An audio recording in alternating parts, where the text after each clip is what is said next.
नमस्कार मित्रों। तो आज हम हिंदी की एक क्लास के बारे में बात करेंगे। पहले हमने कई वीडियो गणित के भी पढ़े थे। आज हम हिंदी की संज्ञा प्रकरण को पढ़ने वाले इस टॉपिक्स के बारे में बात करेंगे। किस तरीके से अपन को संज्ञा को समझना है, इसके बारे में बात करते हैं आज। तो आज अपन का जो टॉपिक रहेगा वो रहेगा संज्ञा। अब ये संज्ञा है, ये दो शब्दों से मिलकर बनता है, एक सम जोड़ ज्ञा।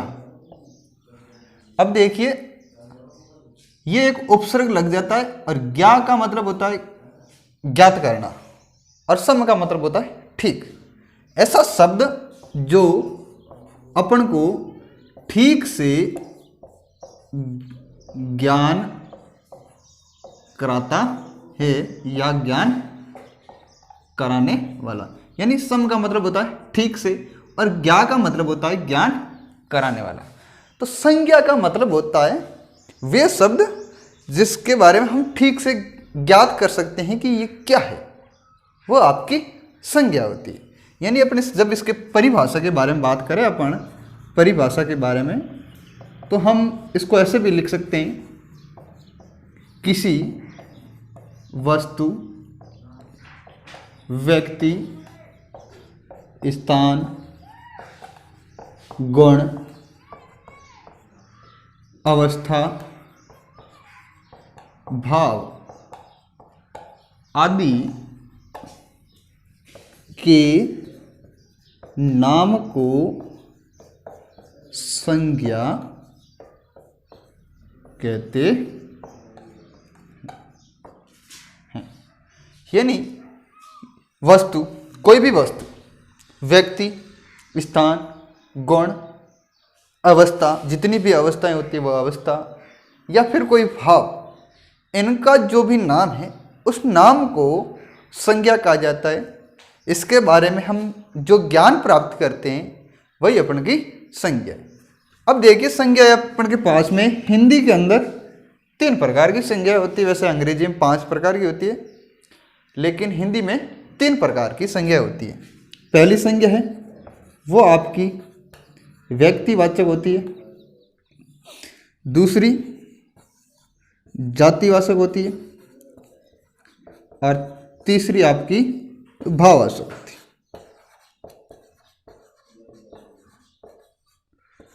अब ये जातिवाचक जो संज्ञा है इसके भी 2 प्रकार होते हैं। एक तो होती है द्रव्यवाचक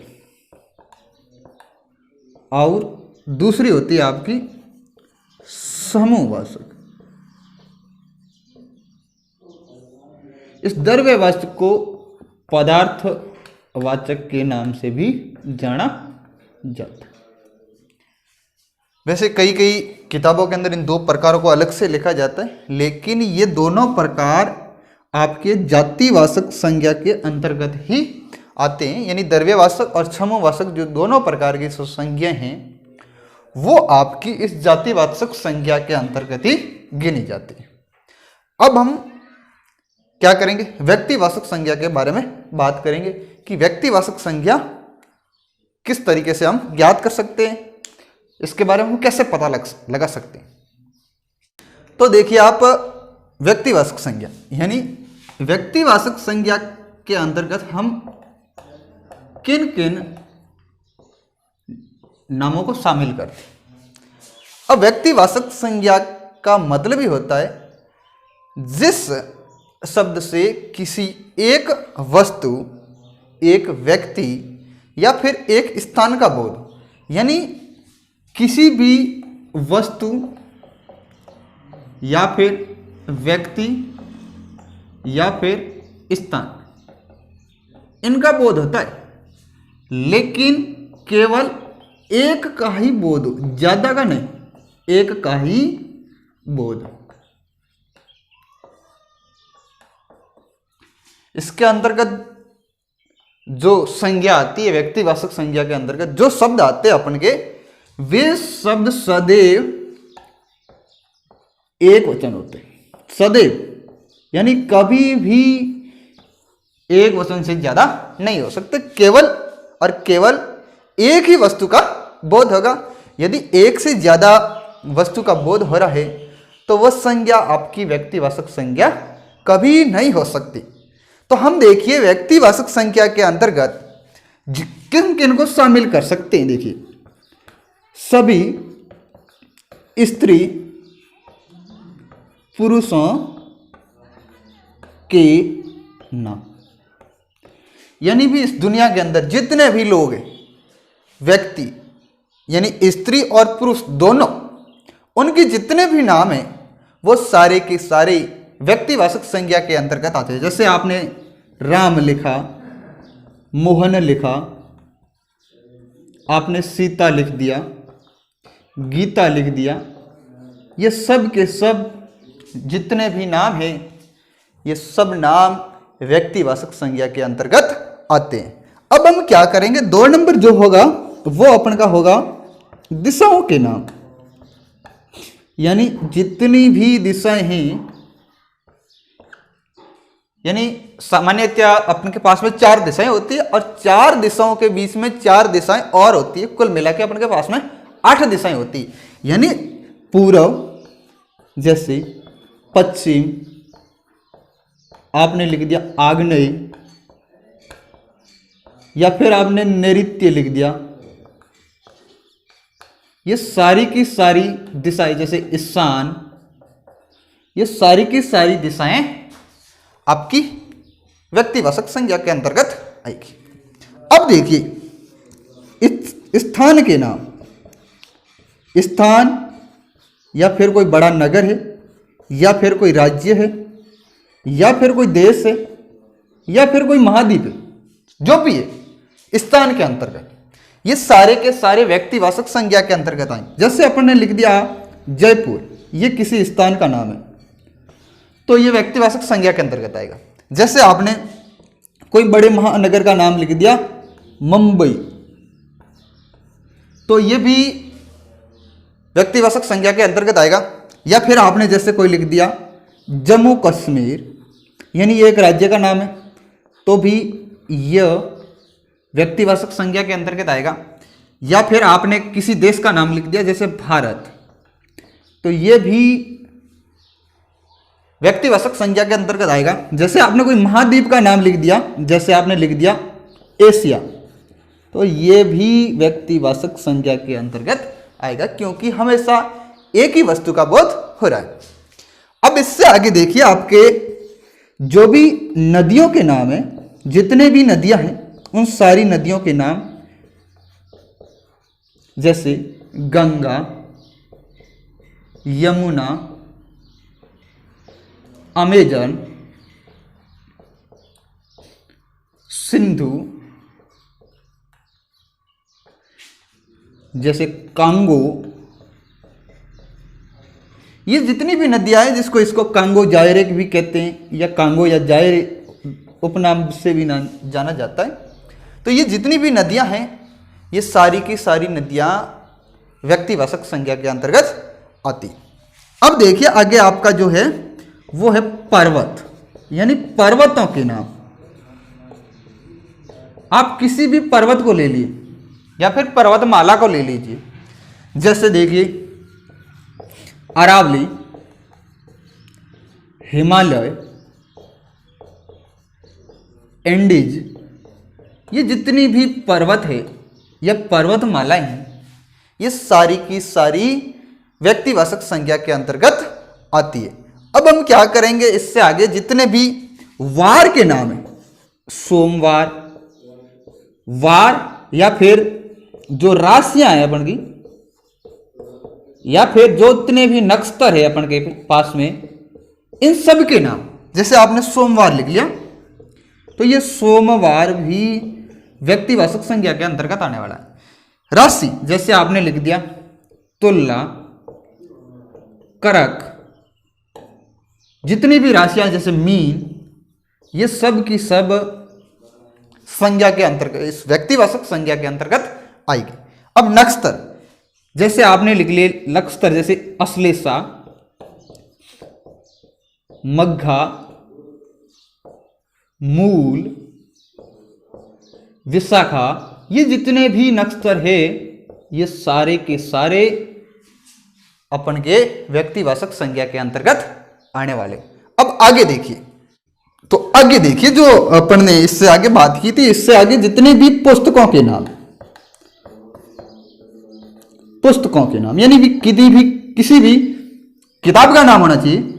जैसे आपने लक्ष्य की किताब का ले लिया, लक्ष्य पुस्तक, जैसे आपने बड़ी किताब गीता का ले लिया, या फिर कुरान का ले लिया, या फिर आपने पैनोरमा किताब का नाम लिख लिया। जितनी भी बुक्स है, ये सब की सब किताबें जितनी भी है इस व्यक्तिवाचक संज्ञा के अंतर्गत आएगी। इससे आगे अपन का आएगा समाचार पत्र, यानी समाचार पत्रों के जो नाम है, जैसे देखिए दैनिक भास्कर, राजस्थान पत्रिका, ये जो भी है, द हिंदू, जितने भी समाचार पत्र इस संज्ञा के अंतर्गत आने वाले। अब देखिए इससे आगे आते हैं अपन के महीनों के नाम, जैसे जनवरी, या फिर कोई जैसे आपने रमजान का महीना ले लिया, या फिर आपने कार्तिक का महीना ले लिया, कार्तिक, या फिर चैत्र। ये जो भी जितने भी महीने हैं, भले वो अंग्रेजी वर्ष का हो, भले ही इस ईस्वी सन का हो, ईस्वी सन है भारतीय वर्ष है, जो हिजरी संवत के जो सन चलते महीने चलते हैं उनके महीनों के नाम है। किसी भी धर्म का जो महीना है उन महीनों के जितने भी नाम हैं वो सारे के सारे व्यक्तिवाचक संज्ञा के अंतर्गत आने वाले। अब इससे आगे जितने भी त्योहार है अपन के पास में, त्योहार यानी त्योहार के जो भी नाम है वो सारे के सारे, जैसे देखिए आपने ईद लिख लिया, ईद उल जुहा, यानी जिसको बकरीद के नाम से भी जाना जाता है। यानी या भी इसको ऐसे भी देखिए, ये जिस तरीके से अपन कई बार इस कंफ्यूज के, एक ईद उल जुहा होता है और एक ईद उल फितर होता है, तो इसमें हम सकरा जाते हैं कि मीठी ईद कौन सी होती है और दूसरी ईद कौन सी होती है। तो आपको ज़्यादा टेंशन लेने की जरूरत नहीं कि इसके पीछे भी आ की मात्रा है और इसके पीछे भी आ की मात्रा है, और जिसके पीछे आ की मात्रा उन दोनों को मैच कर लीजिए। यानी बकरा, इसके पीछे भी आ की मात्रा, जुहा के पीछे भी आ की मात्रा, तो ये दोनों एक जैसी हो गई और पीछे बची वो मीठी हो गई। यानी ईद उल फितर मीठी हो जाएगी और ईद उल जुहा बकरा ईद हो जाएगी। जैसे आपने ये भारत का कोई, जैसे भारतीय हिंदू धर्म का जो त्यौहार है, जैसे आपने दीपावली ले लिया, या फिर आपने ईसाई धर्म का कोई त्यौहार ले लिया, क्रिसमस ले लिया, इस तरीके से कोई भी, जैसे अब केरल का कोई एक त्यौहार ले लेते जैसे ओणम, इस तरीके से आप कोई भी त्यौहार लीजिए, किसी भी धर्म का त्यौहार ले लीजिए, वो सारे के सारे त्यौहार इस व्यक्तिवाचक संज्ञा के अंतर्गत आने वाले। यानी इससे व्यक्तिवाचक संज्ञा से सदैव एक ही वस्तु का बोध होगा, और जो ये संज्ञा होगी वो सदैव एक वचन होगी, कभी भी द्विवचन या बहुवचन नहीं हो सकती। अब हम आगे बात करते हैं जातिवाचक संज्ञा के बारे में। तो अपन की जो 2 नंबर की जो संज्ञा है वो अपन की पास में है जातिवाचक। यानी इसके अंदर क्या होता है, जातिवाचक के अंदर संपूर्ण जाति या फिर संपूर्ण वर्ग या फिर जो जितना भी इसका समुदाय, उन सारे समुदाय का बोध होना चाहिए। यानी पीछे कुछ भी नहीं रहना चाहिए, उसका नाम लेने के बाद में पूरा का पूरा आना चाहिए। ये आपकी 2 प्रकार की होती है, जैसे आपने मैंने एक ये आपको बता दिया था द्रव्यवाचक, और दूसरी आपको मैंने यहां बताई थी समूहवाचक।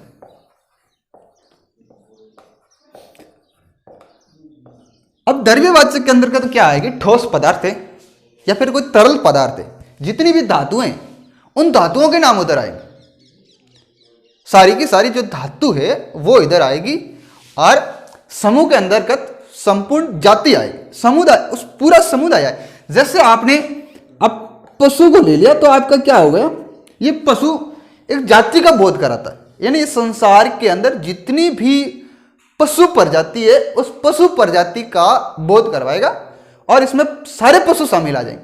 अभी देखिए इस जातिवाचक संज्ञा है, ये बहुवचन के अंतर्गत होती है। यानी इसका अपन जैसे ही नाम लेंगे तो अपन के सामने बहुत सारा एक सैलाब उबड़ जाएगा।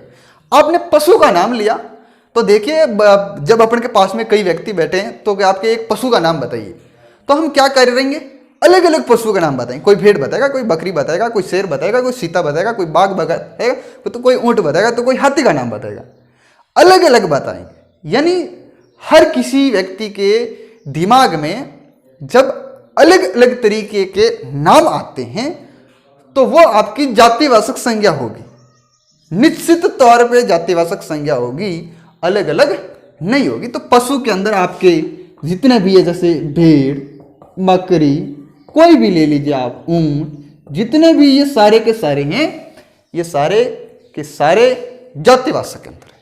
अब आप देखिए, आपने इसके बाद में पशु जितने भी ले लिए, किसी ने ले लिया कि यह भेड़ क्या होगा, तो वही प्रजाति। आपने भेड़ का नाम पुकारा तो आपके सामने कई तरीके की भेड़ें आएगी।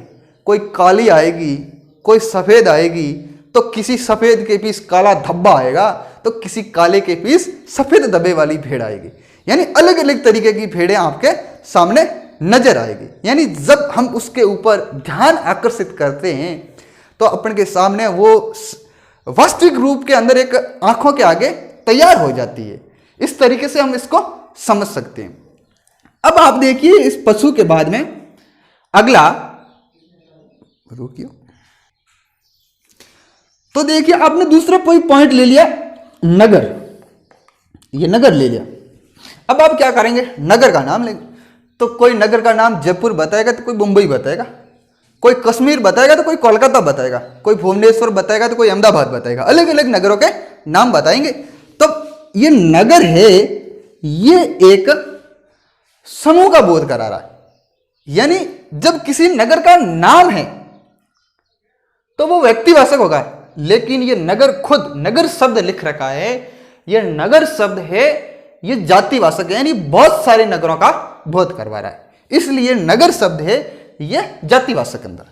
आपने फिर या कोई पक्षी लिख लिया तो पक्षी के अंतर्गत क्या होगा, संपूर्ण पक्षी आएंगे। मोर, चिड़िया, गोरैया, जितने भी पक्षी है इस दुनिया के अंदर, वो सारे के सारे पक्षी इस समूहवाचक संज्ञा यानी जातिवाचक संज्ञा के अंतर्गत आएंगे। अब देखिए, इससे आगे मैंने कोई शब्द लिख लिया, खिलाड़ी। अब खिलाड़ी लिखेंगे तो खिलाड़ी, जैसे हम खिलाड़ी का नाम लेंगे तो अपन के सामने कोई क्रिकेट का खिलाड़ी आएगा, तो कभी शतरंज का, कभी फुटबॉल का आएगा, तो कभी वॉलीबॉल का, और कभी कबड्डी का आएगा, तो कभी रग्बी का भी आ सकता है। यानी अनेक तरीके के खिलाड़ी अपन के सामने आएंगे। और जब हम किसी एक शब्द के द्वारा अनेक बातों के बारे में जानकारी करते हैं, या अनेक व्यक्तियों के बारे में, या फिर अनेक समुदाय के बारे में चले जाते हैं, तो वह आपकी ये जातिवाचक संज्ञा हो जाएगी। जैसे आपने कोई सेना शब्द लिख लिया, ये सेना, तो ये सेना शब्द भी जातिवाचक संज्ञा का है। अब देखिए, सेना नाम पुकारते ही अपन के पास में विभिन्न देशों की सेनाओं का जो नजर होती है, अपन के पास में एक पिक्चर टाइप अपनी आंखों के आगे लहराने लग जाती है। इस कारण ये सेना शब्द है, ये भी जातिवाचक संज्ञा के अंतर्गत आता है। अब इससे आगे देखिए, मैंने यह कोई लिख दिया, फल लिख लिया। तो फल सुनते ही आपके सामने आम, क्योंकि अब आम की सीजन थोड़ी ज्यादा है तो सबसे पहले आम ही नजर आएगा। यदि आम नजर नहीं आया तो तरबूज आएगा जरूर, और तरबूज नहीं आया तो खरबूजा जरूर नजर आएगा।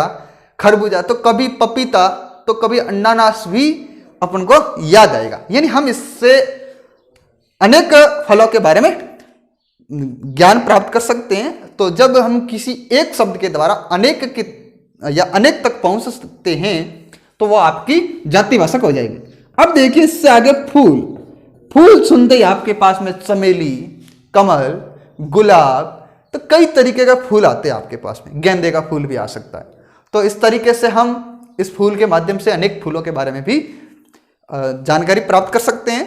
तो ये फूल भी जातिवाचक के अंतर्गत आएगा। जैसे देखिए, आपने ये कोई लेखक शब्द लिख दिया, तो ये लेखक शब्द भी जातिवाचक। जरूरी नहीं लेखक हमेशा हिंदी का हो, कोई जरूरी नहीं। लेखक अंग्रेजी का भी हो सकता है, उर्दू का भी हो सकता है और संस्कृत का भी हो सकता है, या तो किसी जानी मानी भाषा का भी हो सकता है। जैसे हम देखते हैं अपने भारत में 24 भाषाएं कि 22 भाषाएं संविधान के अनुसार, तो इस 22 भाषाओं के लेखक भी होते। अब आगे देखिए, इसके अलावा हम जो देखते हैं वो अपने के पास में दूसरी संज्ञा है, वो अपने के पास में द्रव्यवाचक यानी धातु। एक तरल तो दूसरी ठोस। अब ठोस के अंदर के देखती है, ये देखिए अपन के पास में जैसे सोना है, चांदी है, या फिर लोहा है, या फिर लकड़ी है, यानी ये ठोस के अंतर्गत आती है। और जो वस्तु ठोस के अंतर्गत आती है वो आपकी हमेशा द्रव्यवाचक के अंदर, और द्रव्यवाचक आगे जाकर के जातिवाचक में मिल जाता है। अब तरल के अंदर जैसे आपने लिख दिया दूध, घी, तेल, पानी, तो ये सारे के सारे जो तरल पदार्थ है ये सब के सब अपन के जातिवाचक संज्ञा के अंतर्गत आते हैं। या फिर आपने कोई पेय पदार्थ लिख लिया ठंडे का नाम है, जैसे देखिए कोका कोला है, लिम्का, पेप्सी, मिरिंडा, कई तरीके के हैं, तो ये सब के सब पेय पदार्थ जातिवाचक। दूध, अब दूध जरूरी नहीं कि दूध बकरी का हो, बकरी का भी हो सकता है, भेड़ का भी हो सकता है, ऊँटनी का दूध, ऊँटनी का दूध तो वैसे स्वास्थ्य के लिए सबसे लाभदायक माना जाता है। और इस तरीके से घी होता है, तो घी भी आज देखिए कई तरीके का आता है, देसी घी भी आता है, तो कभी पार्स का भी मिलता है, नोवा का भी मिलता है, डेयरी बेस्ट का भी मिलता है, अनेक तरीके के घी की फैक्ट्री आज के ज़माने में खुल चुकी है। ठीक है, तेल, फॉर्चून, सोयाबीन, कभी मूंगफली का, तो कभी कोई अनेक प्रकार का किसी न किसी तरीके का तेल चलते हैं। सरसों का तेल है? तो कच्ची घानी है? जैसे सिर पे लगाने वाला तेल देखा तो ये जैसे शांति, डाबर आंवला, हेयर एंड केयर, कई तरीके के तेल चलते हैं। तो इनसे हम क्या करते हैं, बहुत सारी अनेक विभिन्न प्रकार की वस्तुओं के बारे में जानकारी प्राप्त करते। जब हम एक से अनेक की ओर चलते, एक वस्तु का नाम लेने के बाद में अपने के पास अनेक बहुत सारी वस्तुओं का नाम आ जाता है, तो हम उसको जातिवाचक संज्ञा के अंतर्गत लेते हैं। जैसे आपने मिठाई का नाम ले लिया, तो मिठाई का नाम लेते ही आपके सामने तो कभी देखिए, कभी छोटी छोटी बूंदी नजर आएगी, तो कभी रसगुल्ला आएगा, कभी गुलाब जामुन आएगा, तो कभी घेवर का नाम भी आपके मुंह के सामने आ सकता है। तो इस तरीके से ये जो मिठाई है ये एक जातिवाचक शब्द भी है। तो इस जातिवाचक शब्द का मतलब होता है जब हम क्या करते हैं, ये तो पहली बात तो हमेशा बहुवचन होगा, क्योंकि इसके एक का नाम लेते ही एक को पुकारा बहुत सारा आ जाएगा, यानी बहुवचन। और ये फिर आगे जाकर के क्या हो जाएगा, किसी जाति, वर्ग या समुदाय का बोध कराएगा, और ये आगे जाकर के दो टुकड़ों में बंट जाएगा। एक द्रव्यवाचक हो जाएगा, दूसरा समूहवाचक हो जाएगा। और समूहवाचक के अंदर ये एक विशेष समूह का बोध करवाएगा, और द्रव्यवाचक के अंदर ये तरल एंड ठोस पदार्थों का बोध करवाएगा। अब हम आगे बात करते हैं भाववाचक संज्ञा के बारे में। तो आगे अपन के पास में जो 3 नंबर जो संज्ञा है वो अपन के पास में हो जाएगी भाववाचक, यानी किसी व्यक्ति, वस्तु, गुण, स्थान जो भी है उसके या तो अपन के पास में उसके गुण, या फिर उसका अवस्था, या फिर उसके दोष, या फिर उसके धर्म का बोध, इनके बारे में हमारे को पास में जब जानकारी प्राप्त होती है तो वो संज्ञा आपकी भाववाचक होगी। अब सबसे बड़ी मुश्किल होती है भाववाचक संज्ञा को पहचानना, तो हम इसके बारे में लास्ट में बात करेंगे। पहले हम देखते हैं कि ये संज्ञा किस तरीके से बनती है, हम इसके भाव के बारे में बात करेंगे। ये जो संज्ञाएं हैं, जैसे देखिए आपने ये सब संज्ञाएं किस तरीके से बनती है, पहली बात तो हम इससे करेंगे, यानी आप जातिवाचक संज्ञा से भाववाचक संज्ञा हम कैसे बनाते हैं। भाववाचक यानी ये संज्ञा किसी न किसी से मिलकर के बनती है, और इस संज्ञा के पीछे निश्चित तौर पे प्रत्यय होता है, कोई ना कोई प्रत्यय जरूर लगा होता है, और जब प्रत्यय लगा होता है तो वो संज्ञा आपकी भाववाचक ही होगी। बाकी वाली किसी संज्ञा के पीछे प्रत्यय नहीं लगता। जैसे मैंने आपको ये सामने ये जैसे देखिए, आपको ये मैंने एक शब्द ले लिया युवक। अब युवक शब्द एक जातिवाचक है। युवक तो कैसा भी हो सकता है, छोटा भी हो सकता है, बड़ा भी हो सकता है, काला भी हो सकता है, गोरा भी हो सकता है, मोटा भी हो सकता है, छोटा भी हो सकता है, कैसा भी हो सकता है। तो क्या करेंगे, इस युवक की जब हम भाववाचक संज्ञा बढ़ाएंगे तो इसके पास में, अपन के पास में हो जाएगा ये यौवन हो जाएगा इसका। जैसे आपने कोई देव शब्द ले लिया, देव जाति, संपूर्ण देवता का बोध हो गया। तो हम इस देव शब्द से जब इसकी भाववाचक संज्ञा बढ़ाएंगे तो अपन के इसके पीछे या ता प्रत्यय लगाएंगे या फिर हम इसके पीछे त्व प्रत्यय लगाएंगे, यानी देवता या फिर देवत्व हो जाएगा। ये जैसे आपने पशुता ले लिया, सॉरी पशु शब्द ले लिया, तो ये पशु से अपन के पास में पशुता बन जाएगा और या फिर पशुत्व बन जाएगा। यानी आप ये देख रहे हैं कि इस शब्द के पीछे प्रत्यय नहीं है और ये हमेशा इधर जाते ही कोई ना कोई प्रत्यय लग करके ये शब्द बदल जाएगा। और जब ये शब्द बदल जाएगा तो अब उस शब्द को देखिए, वह शब्द, उस शब्द को टुकड़ा करिए। जब टुकड़ा करने के बाद में हमें किसी संज्ञा के बारे में जानकारी प्राप्त होती है या फिर गुण के बारे में प्राप्त होती है या फिर क्रिया के बारे में प्राप्त होती है, तो आगे वाला जो शब्द होगा वो आपका भाववाचक संज्ञा का होगा। जो मूल शब्द होगा या तो फिर वो कोई सर्वनाम हो सकता है या फिर कोई विशेषण हो सकता है, क्रिया भी हो सकता है, व्यक्तिवाचक संज्ञा भी हो सकता है या फिर जातिवाचक संज्ञा भी हो सकता है। जैसे आपने कोई प्रभु शब्द लिखा है तो ये देखिए, इसके पीछे जब हम ता प्रत्यय लगाएंगे तो अपन के पास में प्रभु ता बन जाएगा। जैसे अपन के पास में बंधु शब्द है, जब हम इस बंधु के पीछे हम त्व प्रत्यय लगाएंगे तो बंधुत्व बन जाएगा। इस तरीके से ये संज्ञा है जो जातिवाचक संज्ञा से भाववाचक संज्ञा के अंदर बदलती है। तो अब आगे देखिए, हम जो इसके बारे में बात करते हैं, सर्वनाम से ये संज्ञा कैसे बनती है। जैसे अपन ने कोई ये मम सर्वनाम ले लिया, मम का मतलब होता है मेरा, ये मेरा सर्वनाम मम जो सर्वनाम है, इससे आपकी या तो क्या बनेगा, ममता बनेगा, यानी जिसका मतलब होता है स्नेह या प्रेम, ठीक है, और या फिर ममत्व, यानी छोटे बालक को देखकर मां की ममता उमड़ आई। तो ये ममता शब्द है जो क्या हो जाएगा, भाववाचक संज्ञा हो जाएगी। जैसे देखिए अहम, तो अहम से अपन का बन जाएगा अहंकार बन जाएगा। जैसे देखिए निज, निज का मतलब होता है अपना, ठीक है, तो निज का बन जाएगा अपन का निजत्व, ठीक है। जैसे मैंने कोई ले लिया अपना, अपना भी सर्वनाम है तो ये हो जाएगा अपनापन हो जाएगा। इस तरीके से ये जो संज्ञा होती है, जैसे सर्व ले लिया, यानी सर्व का मतलब होता है सब, तो ये सर्वस्व हो जाएगा। इस तरीके से ये जो संज्ञा है वो आपकी बदलती है। अब आगे देखिए ये विशेषण से कैसे बदलती है।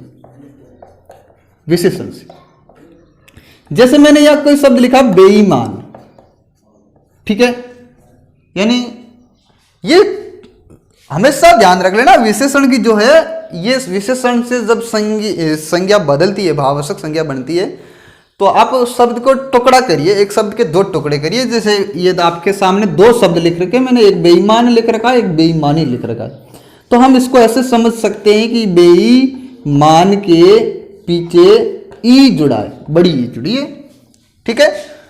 तो ये देखिए, इस दोनों इस शब्द को आप प्रयोग करिए और ये प्रयोग करने के बाद में किसी न किसी संज्ञा के साथ जुड़ेगा, ठीक है। जैसे राम बेईमान है, तो ये बेईमान शब्द है वो राम की विशेषता बता रहा है। लेकिन जब हम इस दूसरे शब्द को प्रयोग में लेंगे, जैसे हमने राम ने बेईमानी की लेकिन कुछ भी काम नहीं चला, यानी उसकी विशेषता नहीं बता रहा, उसके भाव को बता रहा है, ठीक है। तो इस शब्द को आप दो टुकड़ों के अंदर कर लीजिए। जब इसके पीछे प्रत्यय है तो यह आपकी संज्ञा होगी, भाववाचक संज्ञा होगी।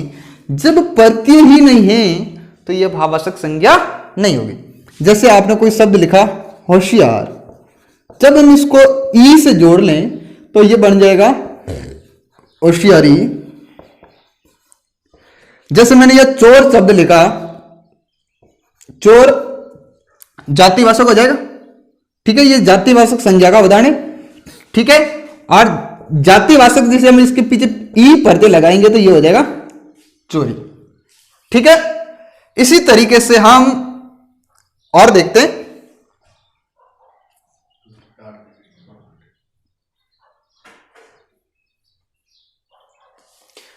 जैसे अब देखिए मीठा, अब मीठा के पीछे हम क्या लगाएंगे, आस प्रत्यय लगाएंगे तो अपन के पास में मिठास बन जाएगा। अब देखिए एक मिठास शब्द है, एक मिठाई शब्द है। अब प्रत्यय इसके पीछे भी जुड़ा है, मीठा जो आई प्रत्यय जुड़ गया तो मिठाई बन गया और ये मिठास बन गया, दोनों है। लेकिन हम मिठाई का नाम लेते ही अपन के मुंह में पानी आएगा, क्योंकि बहुत सारी मिठाइयों का नाम अपन के आगे आएगा। तो ये मिठाई मतलब संपूर्ण जाति का बोध करा रही है, इसलिए ये जातिवाचक होगी। लेकिन मिठास यानी जैसे मिठास के मुंह के अंदर मिठास आई तो मुंह थोड़ा बहुत मीठा हो जाएगा, अपने आप हो जाएगा। भले मिठाई से हो, भले चॉकलेट से हो, कोई जरूरी नहीं, लेकिन मीठा हो जाएगा। तो ये मिठास अपन की भाववाचक संज्ञा हो जाएगी। जैसे देखिए हम हरा देखते हैं तो हरा से अपन की क्या बन जाएगी, हरियाली बन जाएगी। यानी हरा एक रंग है या फिर ये गुण भी कह सकते हैं इसके अंतर्गत, तो इससे हरियाली बन जाएगा। या फिर काला आपने गुण ले लिया तो काला से अपन की हो जाएगी कालीमा हो जाएगी, यानी आकाश में कालीमा छा गई। जैसे देखिए, जैसे फिर आपने ये कोई सफेद शब्द ले लिया तो इस सफेद से सफेदी बन गई, यानी दीवार पर सफेदी कर दी गई, यानी इसके पीछे प्रत्यय जुड़ेगा। हमेशा किसी न किसी तौर पे प्रत्यय जुड़ेगा। जैसे हम एक जातिवाचक संज्ञा, जैसे देखिए ये नौकर शब्द ले लिया आपने, ये नौकर ले लिया तो नौकर के पीछे हम ई लगाएंगे तो अपन के पास में क्या बन जाएगा, नौकरी बन जाएगा। तो हमेशा प्रत्यय लगता है। जैसे आपने कोई शब्द सुंदर ले लिया, ये जैसे देखिए सुंदर एक गुण है, गुणवाचक विशेषण के अंतर्गत आता है, तो इसके पीछे आपने जब ये प्रत्यय जोड़ लिया तो अपन के पास में ये हो जाएगा सौंदर्य। ठीक है, या फिर इसके पीछे आपने ता प्रत्यय जोड़ दिया तो ये बन जाएगा आपका सुंदरता, यानी ये दोनों सही है। अब कई लोग क्या करते हैं, इस शब्द को भी सही मानते, सौंदर्यता। ये शब्द कभी भी सही नहीं होगा, गलत होगा। सौंदर्यता कोई शब्द नहीं होता। जब सुंदर शब्द के पीछे यह प्रत्यय लगेगा तो आगे वाले शब्द के अंदर विकार होने हो जाएगा और ये पीछे जुड़ जाएगा तो सौंदर्य बन जाएगा। लेकिन जब इसके पीछे हम ता प्रत्यय लगाएंगे तो हमारे पास में सुंदरता शब्द बनेगा। तो इस तरीके से आपको इस भाववाचक संज्ञा के बारे में ध्यान रखना है और इस संज्ञा के पीछे कोई ना कोई प्रत्यय जरूर होगा। यदि आप इस तरीके से भी पता नहीं लगा सकते तो शब्द को टुकड़ा कर लीजिए, एक शब्द को दो भागों में बांट लीजिए, फिर जो मूल शब्द होता है वो मूल शब्द या तो कोई गुण हो, कोई विशेषण होगा, या फिर कोई क्रिया होगी, या फिर कोई सर्वनाम होगा, या फिर कोई संज्ञा होगी। निश्चित तौर पे यदि मूल शब्द इस तरीके के अंतर्गत नहीं आता है तो वह आपका भाववाचक संज्ञा का उदाहरण नहीं होगा। कई तरीके के उदाहरण दिए होते हैं, तो आपको इसको हमेशा टुकड़ा करना है और टुकड़ा करने के बाद में ही हम इसको ज्ञात करना है। तो आज हम इतनी ही बात करेंगे। आगे वाले वीडियो में हम सर्वनाम के बारे में बात करेंगे कि सर्वनाम कहाँ पे काम आता है।